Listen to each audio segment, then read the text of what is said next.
Good morning, everyone. Happy Thursday. Welcome to Inklings. It's so fun to be here. Let me tell you where we're going to be today so you know. We're going to be in a couple different places. We're actually going to start in President Nelson's talk because it's our last month. So we're going to be in the spiritual momentum talk. That's where we're starting. And then we'll move into Sister Aburto's talk. All of a sudden, that was going to be so confusing. We are the Church of Jesus Christ of Latter-day Saints, is where we're going to spend a lot of time. And then in our scriptures, we're going to be in Mark. So you'll want your New Testament, but we're also going to be in the book of Numbers for a second. And so also your Old Testament. So New Testament, Old Testament, your general conference notes. And we're going to start with President Nelson's talk. I know. Can you believe it's September? We are in September. Conference is just around the corner, which is kind of making me excited. Oh, good afternoon in England. I'm coming to England for a Broncos game in October, right at the very end of October. We're just trying to find our hotels and all of those things right now. So that's so fun. Happy birthday. If it's your birthday month, that is so fun. I love September too. There is something about fall. I really love September when it is not 100 degrees. But I still love September, and I like it to not be too cold, so I guess I'll take 100.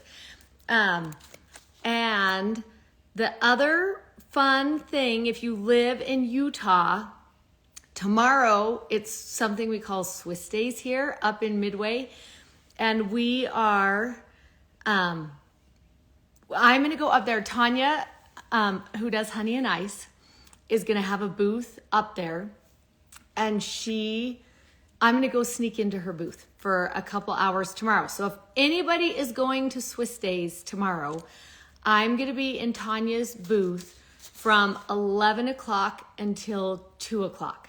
So that will be so fun. 11 o'clock to 2 o'clock at Swiss Days in Midway tomorrow. I'm going to go up for a little bit. If anyone's going to Swiss Days, come over and say hi. And then I want to talk about this. Last week we had a guest who was Julie Taylor, and we were talking about mental health. Though anyone who's on maybe remembers that conversation. It was such a good conversation. And then I was at an event last night where Julie was at also, and it was this kickoff for this Instagram help account that is going to be so good. So I want to talk about that just for a second. And I came right home and I gave all of my daughters an invitation to follow this account for 2 weeks. Just see what you learn. And then to see who else you know that needs it. So this is a free service that this group is providing that is unbelievable. I was on the account all night last night just looking at some of the things that they have there, and they have a webpage. But this is a mental health resource. It's particularly designed for parents in order to be able to help your children through mental health things, and there's everything in the world you can think of on there and tips for it. I'm so serious about this. I printed it out because I don't want you to go to the wrong one. It looks like this. It's called Parent Guidance. Make sure you just write only parent guidance. And this is, you will know you're at the right one if it looks like this. This is how you know. So this is my invitation for everybody who's on right now. Go follow this today. Parent Guidance. And when you get on there, it's meant to be a resource. It's meant to help you with mental health, particularly for children. And it's really good. It's really, really good. So the invitation is go follow it for 2 weeks and then think who else you maybe know that needs it. What I'm most impressed with is it really is just this group of people who is trying to figure out how to help people struggling with mental health, because there's a shortage right now of counselors who can help, and like way too many people who need the help. And I love that their answer was, we'll just create an online resource that people can get on and you can have help at your fingertips this instant. That's the goal of this, is that you would have help this instant. It's on Instagram, but it's also, they've got a webpage, and the webpage is super built out with a ton of stuff that you can use. So this is what it looks like, parent guidance. I think it's probably backwards for you, but just hold it in your mirror if you're confused. I feel really strongly that this is an important resource that could be really helpful for us, for our family members. I've already sent it out to all of mine, but also maybe people you're working with in your calling or in your ward, or even in your workplace. This is just going to be a really great resource. And so if we can figure out a way to help get the word out, that would be awesome. So go do that. If you didn't watch Julie last week, that mental health conversation, and we talked a lot about abuse also, was a really good conversation. So you might want to go back and look at that. But I'm also as passionate about this conversation we're about to have today. So you get only me today, because every so often I love to just have a catch up and make sure we're all know what's happening. And since this is the end of this semester, I kind of wanted to just recap for a little bit. Okay, how do you share the link? So someone who's smarter than me maybe will write instructions in the comments, but here is how I did it. I followed them on my Instagram. Then I went down and found one of their posts, and right under their post, just find one you really like. There's a paper airplane. And if you click on the paper airplane, it takes you to a list of the people who are in your Instagram community. And then you can put in your search bar, I want to send it to, just type in their name. And then a blue round circle will come up, and you'll click on them. And then you just push send at the bottom. And then here's the parentguidance.org is the webpage, .org. Okay, so that is so good. I feel really good about that. Now we're going to turn to President Nelson. That's where I want to start, is in President Nelson's talk. So this month we're focusing on suggestion number 5. There's been 5 suggestions for increasing your spiritual momentum. And our Inklings conversation last week. If you're wondering where Julie was, she was on Inklings with us last week, and you can't miss her because she has purple hair right now in a bob. And so that is the right one. You'll know you're on the right one if you see her. And then for the app, you need to email, I think it's Emily at Emily Bell Freeman is the one you want to email, and Megan will help you. So just email Emily at Emily Bell Freeman. That's your best app resource, and Megan will walk you through what you need to do on the app. Okay, so we're on number 5 is where we are going to be. And this is what he says. I repeat my call to end the conflicts in your life. Exercise the humility, courage, and strength required both to forgive and to seek forgiveness. And I just want to think about what this is maybe going to look for us in our life right now. Because when I think about conflict, sometimes that is between another person and I think he's talking a lot about that right now. But also I have found in my life that if I am feeling conflict anywhere, it actually removes the peace from my life. And I think what President Nelson is trying to do is open up a place of peace for us. because the Spirit can speak to us so much more clearly if we have peace. And so there might be an Instagram account that you're following that is causing conflict for whatever reason within you. Sometimes music I listen to will cause conflict within what's happening in my life. There's conversations that I am sometimes a part of that cause that. I can just feel that conflict coming inside of me. Maybe sometimes politics will do it. Sometimes maybe social issues will do it. There are things that will increase that feeling of conflict in our life. And I think that's one of Satan's greatest tools, is if he can figure out how to make a disconnect between us and the Spirit, then he's succeeding in a really important way. I love when Elder Packer talked about in a battle, and he's someone who would have known, he would have been in battle situations.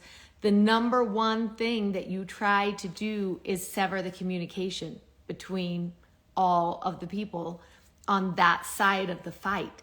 And why wouldn't Satan try and do that same thing? Just sever what allows us to communicate with the captain. And one of the ways he does that well is through conflict. So I love this call from him that says whatever that conflict is. And I love when he says, exercise the humility, courage, and strength required to remove that from your life. And if it is a relationship, then what do you need to do there? If it is a social media relationship, which is true, like that is true. We have social media relationships that just are causing conflict within our lives also. And so I think to be able to have the courage and the strength and the humility to realize this is actually not good for my spirit. This is not good for my soul. And what do I need to do to overcome that? I like when he says this, I invite you to seek an end to a personal conflict that has weighed you down. And then I loved this part. If forgiveness presently seems impossible, plead for power through the atoning blood of Jesus Christ to help you. As you do so, I promise personal peace and a burst of spiritual momentum. And I just love the thought of that. I also learned something really important at state conference. Last Sunday, I was at a state conference and Elder Perkins happened to be speaking at it. And one of the things that he taught that I was like, oh, I really love this, is he said, it's actually really easy to say, I'm sorry. It's harder to say, can you forgive me? And that's really made me have to think through, like we can say, I'm sorry, almost as if we're just brushing that away. But to stop and ask someone, can you forgive me, requires something of us. And one thing it requires of is waiting in that relationship for a resolution to take place. And I really love what he was teaching there.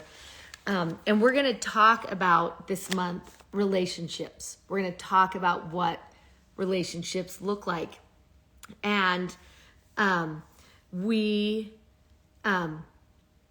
I love when he goes into and talks about when the Savior atoned for all mankind, he opened a way that those who follow him can have access to his healing, strengthening, and redeeming power.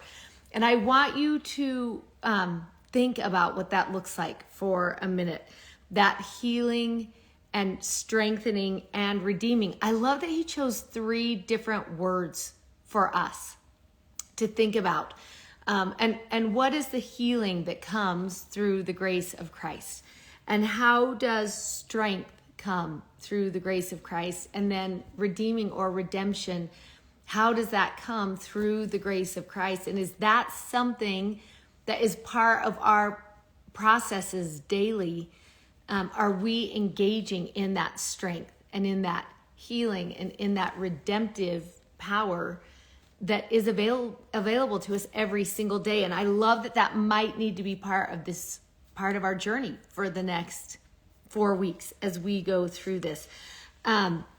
I love then when he just went through and recapped, these are the 5 things we've learned. And I just want to think about those 5 things that we've learned, that he talked about. What we need right now is actually spiritual momentum. Like not just progress, but actually momentum right now. And it's true, so many people are leaving religion entirely. And how do we become the type of people where we are having that momentum in our life, that we're actually moving faster? And how do you ignite that in your life? And so some of the things that we've worked on, that we've talked about, is getting on the covenant path, right? What does a covenant relationship look like? And as we're preparing for conference, that is one of the things that I have really tried to be thinking about these 4 weeks as I go into conference. How is my relationship with the Lord? And not just my day-to-day praying and reading the scripture relationship, but how is my covenant relationship with the Lord looking right now? And how well am I living that covenant relationship with the Lord? I think it is important for us to think about what that looks like for us as we visit his house, his temple, his church. What does that look like for us personally, but also living out that covenant? Every time I put on the garment, I'm putting on Christ. Every morning, that is what I'm doing. And how is that affecting what I do every day? How is putting on Christ every morning bringing me healing and strength and redemption that day? And are we being deliberate about that? Are we being intentional about that relationship? The second thing we talked about was working on and finding the joy of daily repentance, that thought of turning again to Christ over and over throughout the day. What is that looking at like in my life? Am I getting better at that part of my relationship? Third, we talked about learn about God and how he works. What's his character?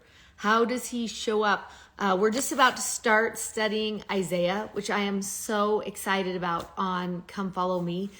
And one of the things David and I felt strongly about as we dive into this study of Isaiah is learning the character of Christ from Isaiah, and how can we know him better, and how does actually knowing him better allow him to interact in our life in different and more profound ways. So what are you doing right now to learn the character of God and how he works in a life? And then we just have come off of seeking and expecting miracles to happen in our life. And that's been one of my favorite parts of the study. I love that he said this: as you act on these pursuits, I promise you the ability to move forward on the covenant path with increased momentum, despite whatever obstacles you face.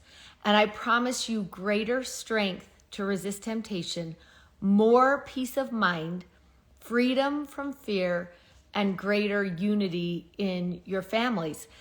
And one of the things that I have done this week as I was rereading the very end of this talk is I thought, I want to look back over this last 6 months and see which of those promises I've actually experienced in the last 6 months. Do I feel like I have increased momentum in my spiritual journey? Have I experienced greater strength, more peace of mind, freedom from fear, more unity in our family? And we actually have. All of those things have been true for me, and that's been just a sweet promise. So I think it's fun this month to start thinking about what has this study done for you, and how have you grown because of this invitation from President Nelson. Where are you recognizing that promise and those blessings in your life right now? Okay, so I want to dive in now to this We Are the Church of Jesus Christ of Latter-day Saints talk, which I loved from conference. I wonder how many of you remember this conference talk. And it's something that I feel really strongly about, is this gathering in of people right now. We talked a lot last month about how are we talking about our relationship with Christ, and are we using words of frustration and unsettled, and particularly with the culture and climate of the church and religion, are our words filled with that frustration, or are we speaking of miracles? And it is the miracles that will draw people in. And that's one thing I thought to myself, I want to be more intentional about this. I want to be intentional about speaking about the miracle and the joy and the strength that comes into my life because Jesus is in my life. And I think that's important, that not only as we talk about it, but as we're inviting people into this community, it matters what we love about this community and how we're talking about that. And I love when she talks about right at the very beginning, when I entered the building, I was filled with warmth. As I perceived the faith and joy of the people surrounding me, it truly was a refuge from the storm. And I just want to think about that for a minute. What is a refuge? What does a refuge look like? I actually have on my fireplace, it's going to be backwards too, but that word refuge, you see that right there on my fireplace backwards, is one of my favorite words. It's a word that has been really important in our family and in my life. Is Christ has been a refuge for me, and it makes me want to provide that same space for someone else, and to let them come to know that Jesus, that is who he is. That's what he does. And one of the times where that became really apparent for me was earlier this year when we were in Israel. And I've talked a little bit about this, but I just want you to think about it again. When we were there, I had the chance to spend several days in Jericho, and I'd never been to Jericho before. So it was my first time going there. And the thing I had not realized about Jericho when I read the story of the Good Samaritan in Luke is, first of all, how hot it is. And second of all, how dusty. It is so dusty. It is so hot. Like nothing grows there. It really is desert country.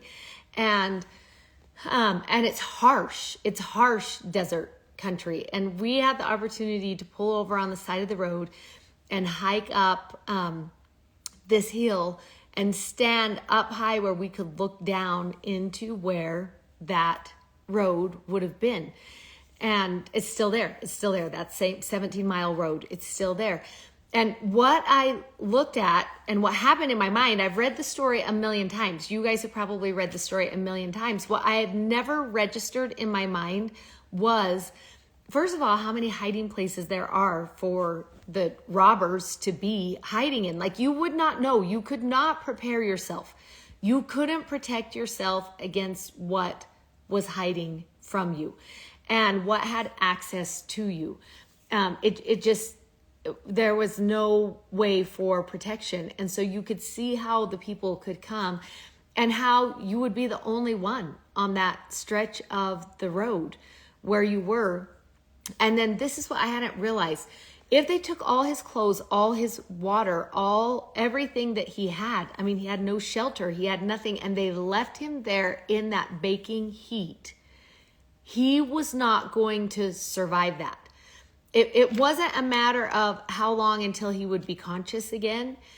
It really was life or death in that moment. And the fact that a priest would walk by and a Levite would walk by, knowing what they were choosing for that man was death, makes that parable even more significant for me. And then you remember the Samaritan who comes where he is and picks him up and puts him on his own beast. And for some reason he has oil, and for some reason he has stuff to wrap up his wounds. And for some reason he knows where the inn is, right? He gets to the inn, and I just thought a lot about, there were so many parts of that story that had not registered for me that all of a sudden were registering really quickly in my mind. And one of the things that clicked for me was the importance of that inn.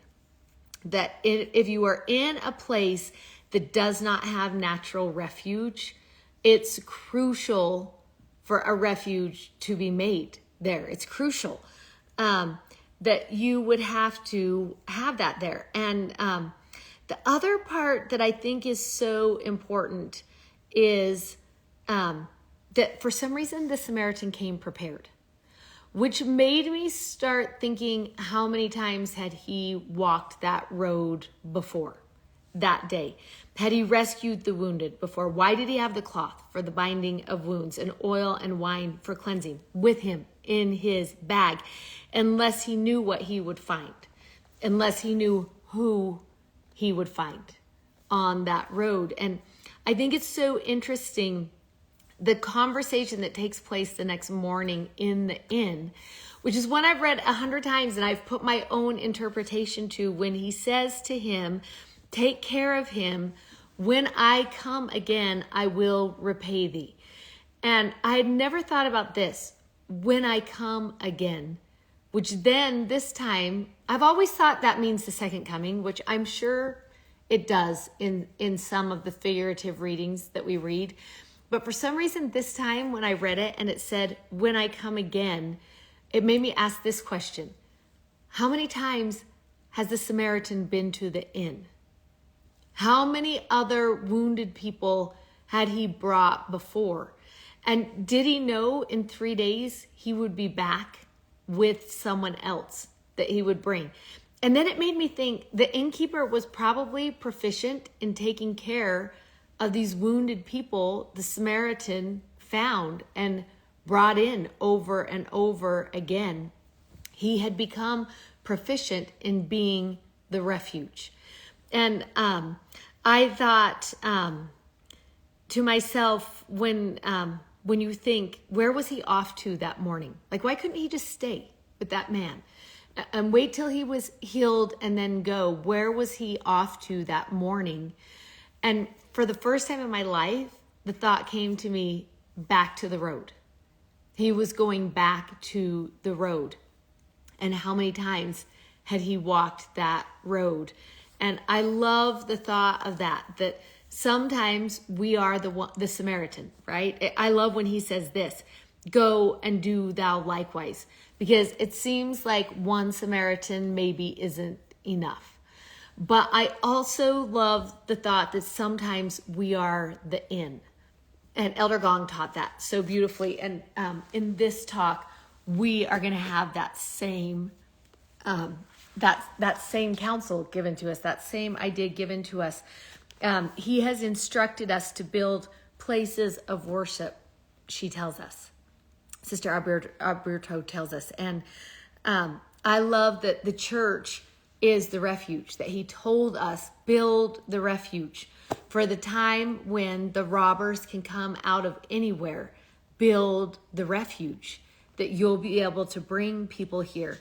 And I love when she says this too, let us not underestimate the marvelous work the Lord is doing through us, his church, despite our shortcomings. So I love that she's like, we're not perfect. The church is not perfect. The people are not perfect. We are regularly reminded where we are not perfect in this journey. But we have still been called to be the church. And that's something we need to work on. That's something we need to become better at. We are the refuge. We are. It's us. I love when she talks about Relief Society is not limited to a room in a building or a Sunday lesson or an activity. Relief Society is the covenant women of the church. It's us. It's each of us. And it's us actually living the covenant. That's the relief, is when we live that covenant, when we provide that refuge. We are the church. And I think that is so interesting to think about. We need each other, and we need to figure out how to take care of each other and how to do it better, right? How to love better. And I love that one of the things that we reference back to is in Mark. It's in Mark 2. And I just want you to think about this for a minute. What does it look like to bring someone to Christ? What would that actually look like? And if that is our job as the Samaritan, that's where I want to go first. What does that look like? When he says, go and do thou likewise, we see how he did it. We see he had the horse to bring him back on, or the camel, or whatever the beast was. We have the means of the healing the wounds and wrapping them and carrying, and all of that is covenant language, right? To bear and to mourn and to comfort. That is covenant language. We are living the covenant path. We are living it. And the Samaritan would be found on the covenant path, for sure. A Samaritan would be found on the covenant path. And I also like looking at it in Mark 2. Do you remember, this is the story where Jesus is in the house and so many people are in the house, and there are 4 friends who get together and they say, we need to bring our one friend. We need to bring him with us. Jesus could heal him. Jesus could strengthen him. And so they pick up this couch with their friend on it who can't walk, and they come to the house. And what happens is the house is crowded. The house is too full. Nobody makes room at the door for the man to come in the house, the man who needs the healing, the man who needs the strength.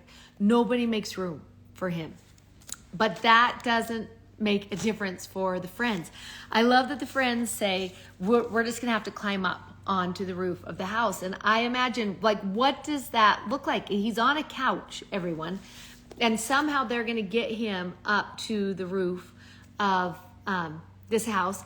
And some of the houses there have stairways that will walk you up there, but still you're having to balance that man all the way up.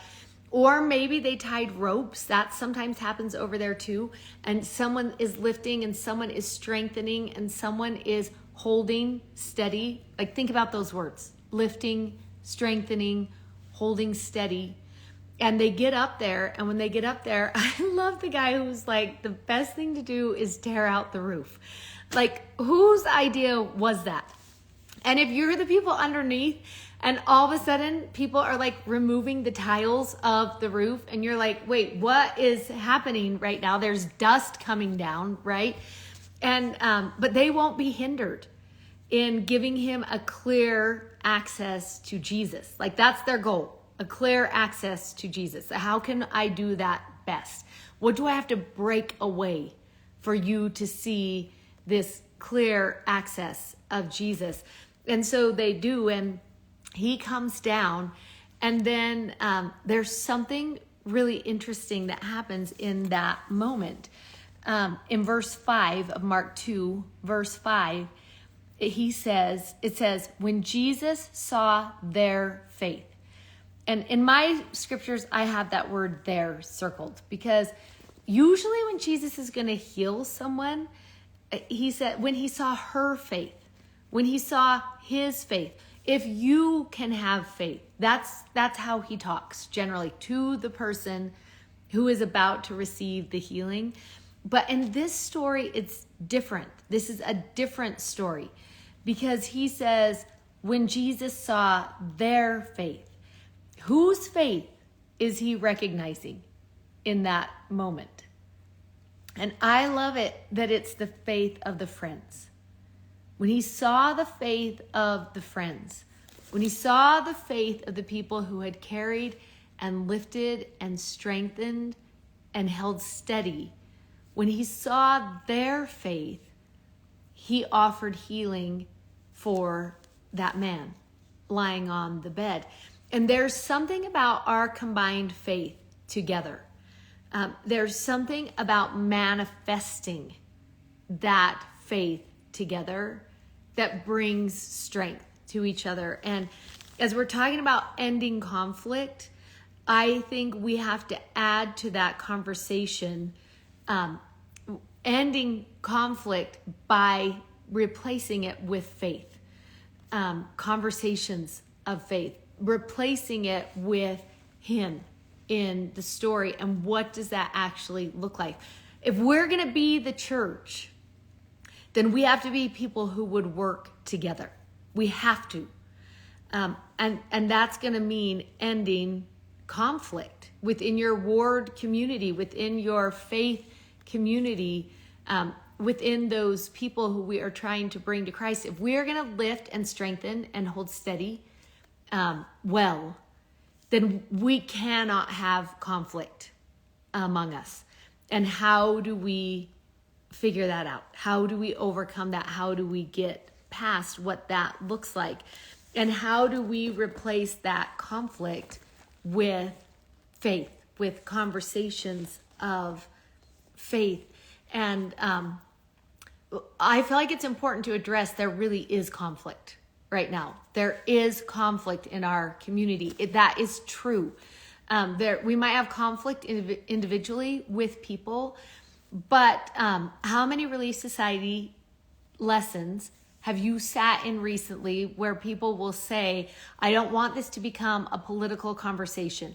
I don't want this to become a social conversation. We know what the hot topic is, and we don't allow that to come up in the room because conflict will come. We actually live in a world of conflict right now. That is where we actually live. And how do we replace those conversations with conversations of faith?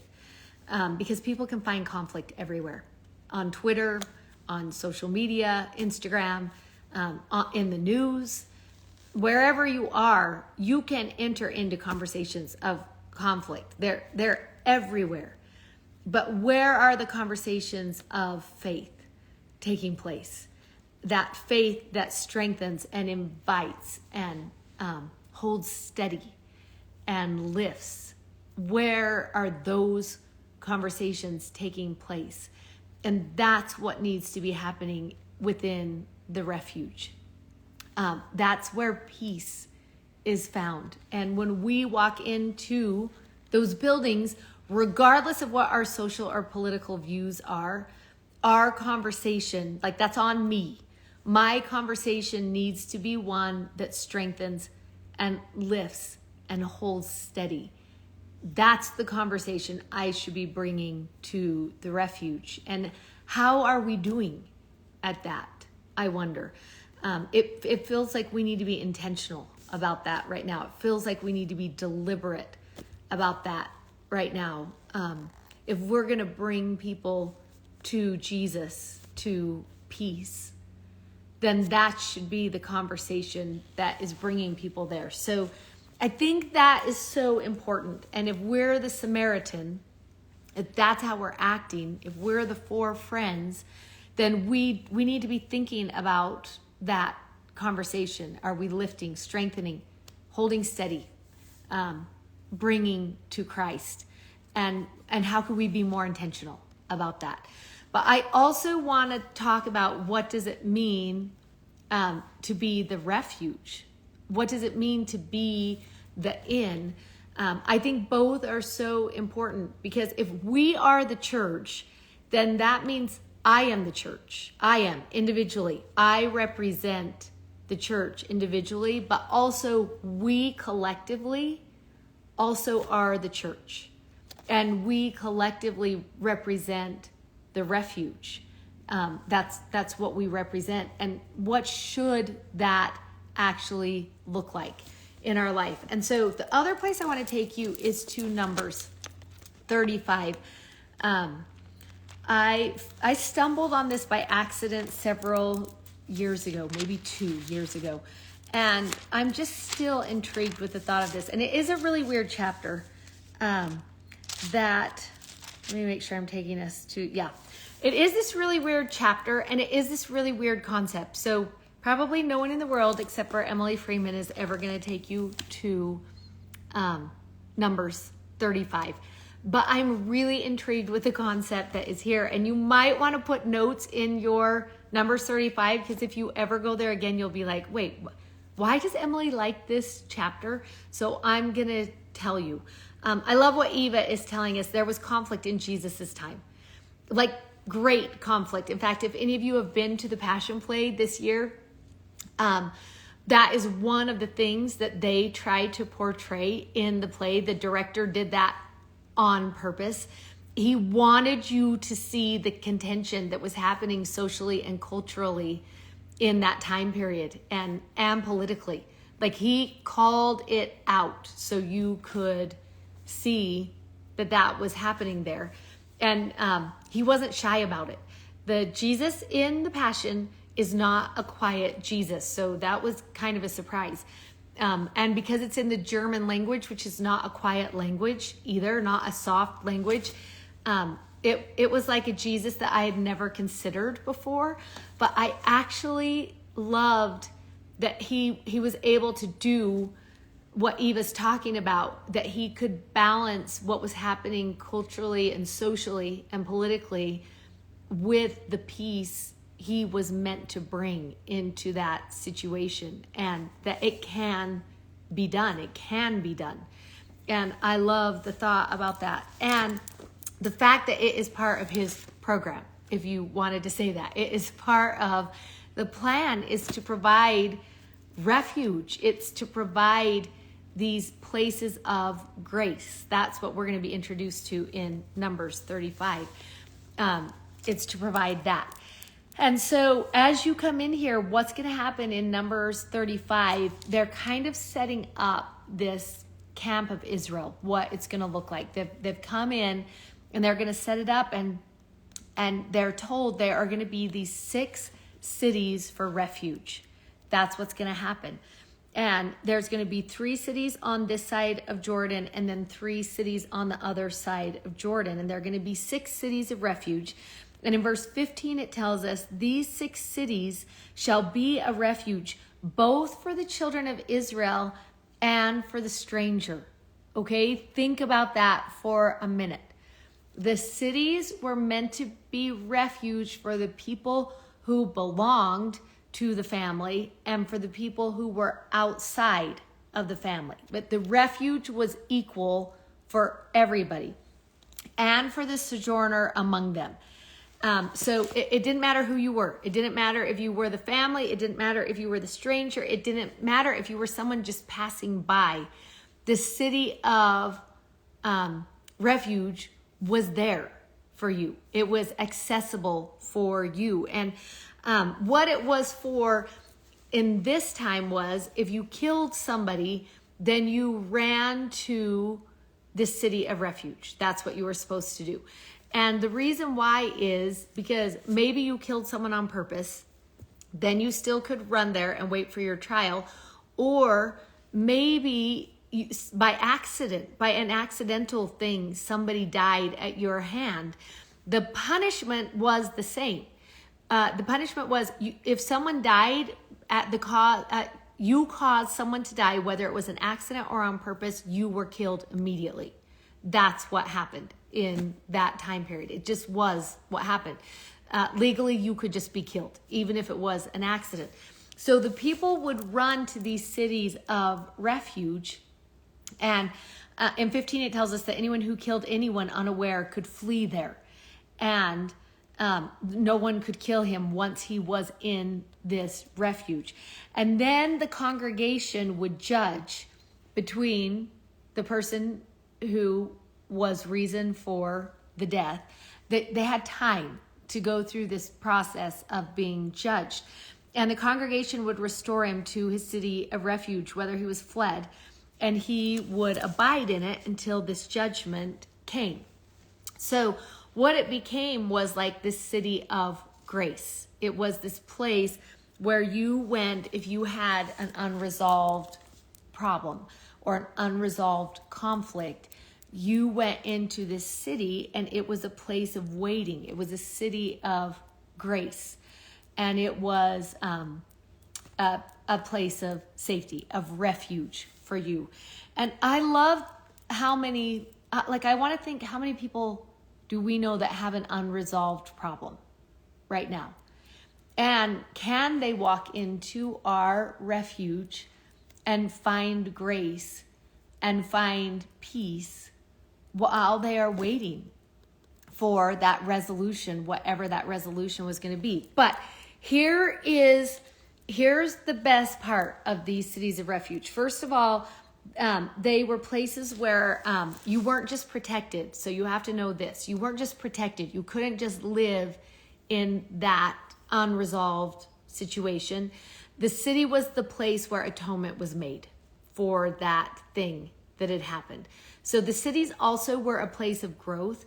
But then listen to this. The roads were marked by signposts so that you would know. They said refuge, so that you would know you were on the way to that place of safety. They were marked refuge.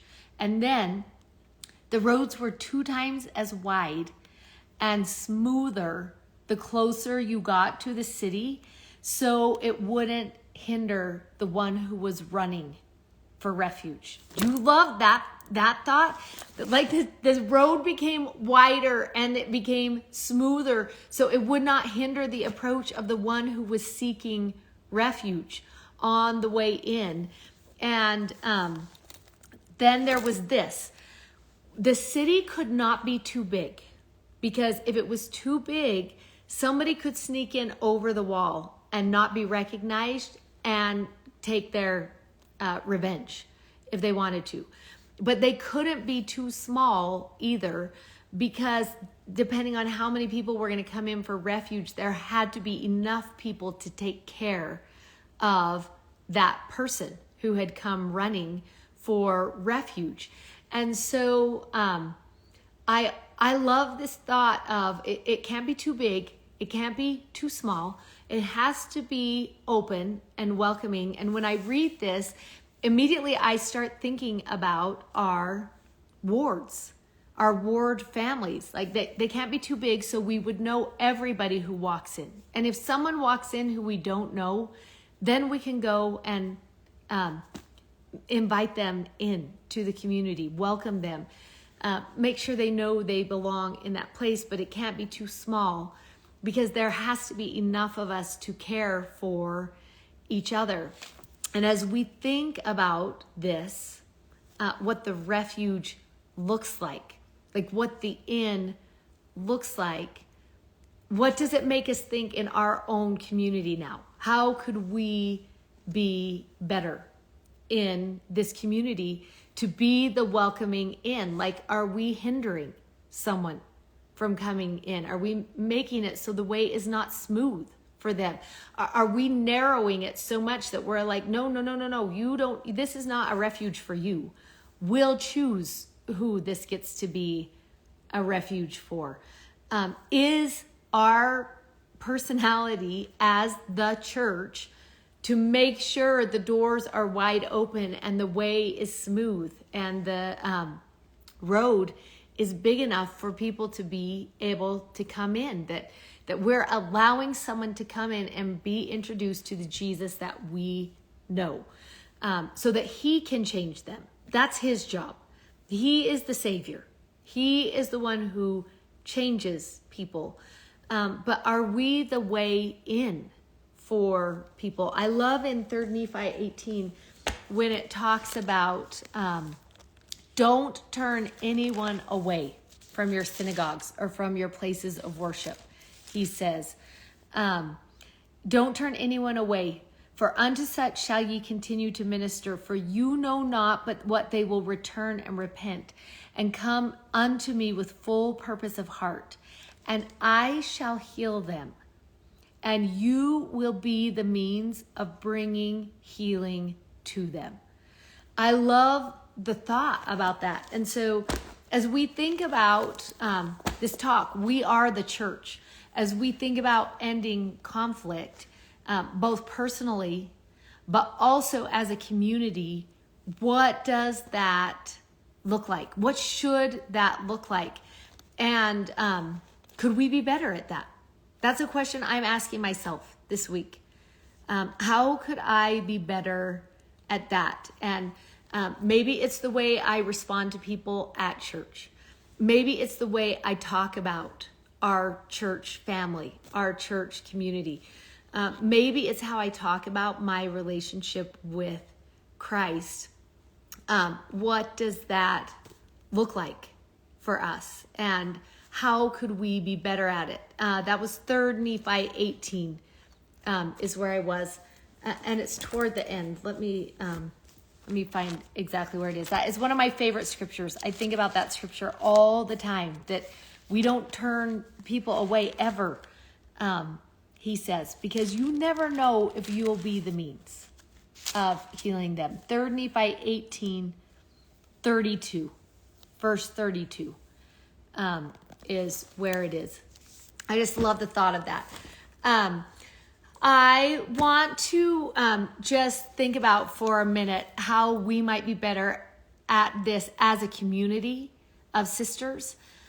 Because if 1,000 of us can go out from here, and those who listen during the week can go out from here and be a little bit better at being the church and talking about it and helping to lift and strengthen and hold steady, I think that will rub off on someone else. And then maybe someone else, could be better at being the church. And then we're going to create this refuge that is safe and is a good place for people. Okay, I have to tell you guys a funny story that happened because you're going to get a kick out of it. And then I'm going to tell you 2 other things that you might find important. So first of all, both my teeth have been hurting actually at the back of my mouth, but I hate the dentist. Does anyone else hate the dentist? Because I hate the dentist. And so you guys, I haven't been for like 6 years because that's how much I don't like the dentist.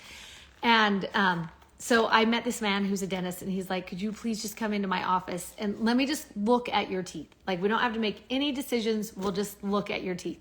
So I went in yesterday to the dentist, and he looked at my teeth, and sure enough, both of my back teeth are cracked, you guys. How did that happen? I don't know, but I texted David Butler because we were supposed to be recording, don't miss this, to say I'm going to be late because I have to get a crown. I didn't give him any details or explain anything to him of what was going on. And this was his response back. #Inklings. Who loves when I was like, I have to get a crown? And immediately he's like, oh, Inklings. Is that hilarious? So that was the best part of my day yesterday. I now have a crown. Everyone, it's temporary. But David thinks I was getting fitted for an Inklings crown. And second, let's talk about this. Tanya texted me, and what we're working on for our jewelry piece this time, which is also going to be our jewelry piece for next time, so you're getting a 2-for-1 this time, is everyone's been asking for a necklace or a charm bracelet that all of the charms we've learned about ever our entire time at Inklings can fit on. And so it just came in, the sample just came in. Friday, I will try and get a picture and send to you so you can kind of see what it's going to look like. But I'm super excited about that. Just all of our lessons in one place. You can just look at it and be like, oh yeah, I remember what I learned about this. So that's happening. And then we also, I noticed at the beginning, Susan Peterson and I have found an t-shirt company. So we're working on designs right now.